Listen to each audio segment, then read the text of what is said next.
Welcome to the best 5-minute wine podcast. From the seed to the glass, wine has a past. Your host, Forrest Kelly, looks for adventure at wineries around the globe. After all, grape minds think alike. Let's start the adventure. Here's your host, Forrest Kelly. What is the lodging? What are the rates? They fluctuate? I believe in the summertime, they're $275 a night. And then there's discounts depending on, like we do an Alaskan resident discount, AAA discount, that kind of thing. And then we also have a 3-bedroom apartment, that 3-bedroom, full kitchen, and a bathroom. And I believe that's $475 a night. Do you have a problem with friends and family from the lower 48 wanting to come up and getting a free room? Yeah. It's a long journey. It's a big trip. So I'm always more than happy to put up people that visit. Do you put them to work? Lewis? Take some planning. Sometimes. Yeah. Sometimes. Yeah. We're stomping some blueberries today. Yeah, get those socks off. That's right. So is it year round? We're open year round, yes.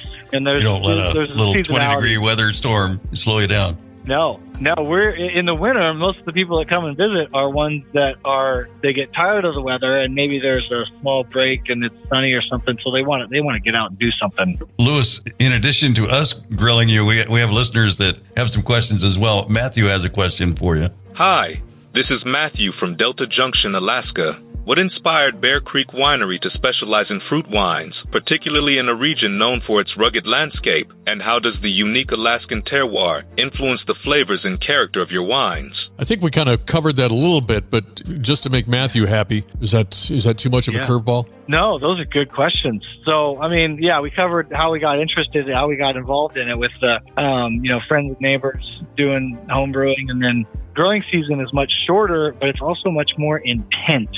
That intensity of the season, everything grows, fast, and a lot of plants get really big. I feel as though the fruit flavors are more intense too, because it seems to really focus energy into the berries. So the raspberries are and the blueberry flavors in the wines come out really true to the fruit, and you can really tell, like, oh, that's definitely a raspberry, wine. You're married. How many kids you got? Yes, we've got 4 kids. Come on, Lewis. You can have a little more excitement in the voice. It's just like, oh, God, I could just picture you going. There's a bunch of them. No, they're all wonderful. I love it. Our youngest is 2, oldest is 17. So we've got a whole range and keeps us busy. Go for the deep dive in Lewis's background. Yeah, that's a good one. So when you did the first interview and family and friends listened to it, if they did you get bonked on the head and say, why didn't you mention this on anything? Or why didn't you just focus on that? Or why didn't you say this? Or man, let me think. We've done a pretty good job. I was just going to say, with the accommodations, where do people book? Do they call you directly, or are you listed on websites where accommodations are made, hotels and things like that? Sure. No, yeah. People can book through our website, and they can also call our office, and we have a listing on VRBO as well. So, no, everybody, I think the biggest thing that people that comment a lot, that's like, people, they'll get their first glass, or, maybe they'll be 2 or 3 deep, or they're tasting, and they'll be, oh, this is actually good. It's like, don't act so surprised.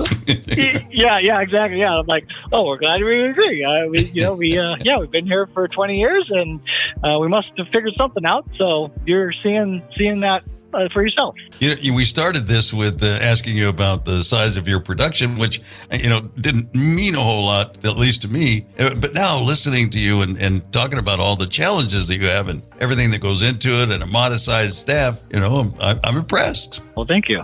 Another kind of, to put it in perspective type thing is, so we'll take in anywhere, depending on the season, anywhere from 30,000 to 60,000 pounds of raw fruit. So like on a commercial growing scale, I grew up in Oregon, so I always use that as a reference point. That's not necessarily a huge number, but like our blueberries, for example, aren't commercially cultivated. Those are actually wild foraged blueberries. So blueberries that are growing in the bogs and the forest, and people go out and find blueberry patches and pick them.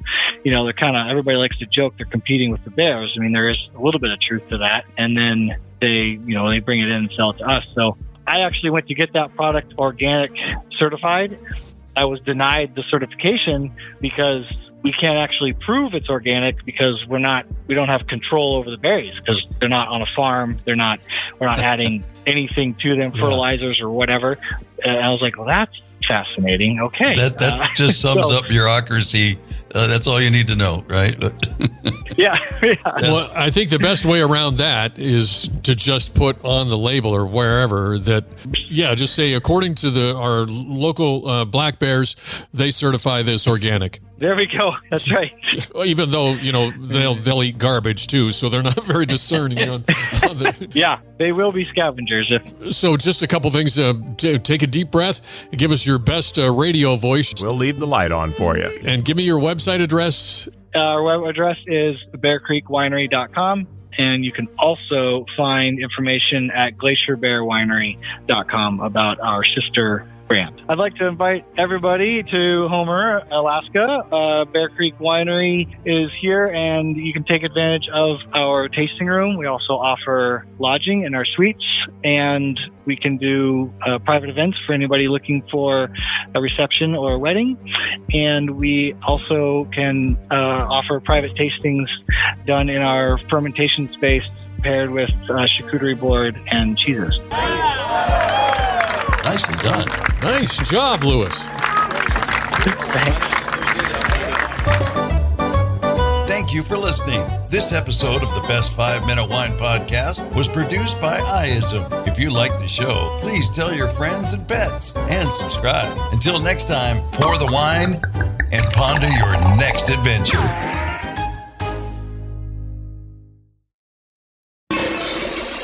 Hi, before you go, we have exciting news. The Best 5 Minute Wine Podcast has teamed with a breakthrough technology and added a new feature on our website that's bound to elevate your podcast experience.